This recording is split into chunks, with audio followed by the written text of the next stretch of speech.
nearly a century, Yarralumla Nursery has been supplying plants as well as employment to the communities of Canberra as well as the Highlands region. Now, it's played a pivotal role in the greening of our nation's capital, and particularly when you consider that this was once a treeless plain, the transformation has been amazing. Now, a new role for the 21st century has been to commercialise and propagate some of the rare and endangered species from this region, to make them available for home gardens around the country as well as overseas.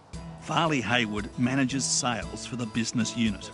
Well, the guiding principles of Yarralumla Nursery is the selection and the trial and the growing of plant species suitable to the ACT and surrounding regions. We have a very unique climate in Canberra where we have very hard frosts in winter and we also have very hot summers. The nursery's role in conservation of Indigenous flora is very important. It has been since the inception of Yarralumla. We have our own seed vault on site where we store a lot of the genetic material, the seeds of rare and endangered species, and we can propagate and put them into production. So it just keeps that genetic material flowing. We also collect seeds from natural occurring stands around the region, so just keeping that genetic material pure, and we store them here at Yarralumla. Now, training and employment are always vital roles within rural communities.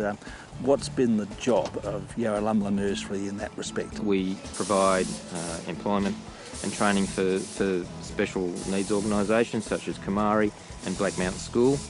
We also train apprentices from Canberra Institute of Technology and also school-based apprentices as well.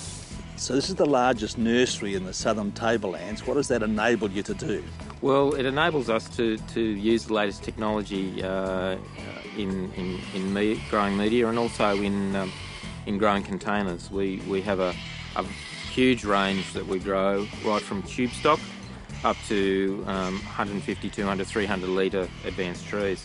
So who are the main customers of the wholesale part of the business? Landscapers and building industries. Government departments is a huge make-up with the surrounding areas, the new estates that are being built and subdivisions that are going in. The retail division services the general public, the rural landholders as well. The main thrust of what they do is the government plant issue scheme, which is the allocation of $200 worth of plants to each new landholder in the ACT. Most of the trees and shrubs you see today in and around Canberra came from Yarralumla Nursery over the years. So for local info, it's the place to visit.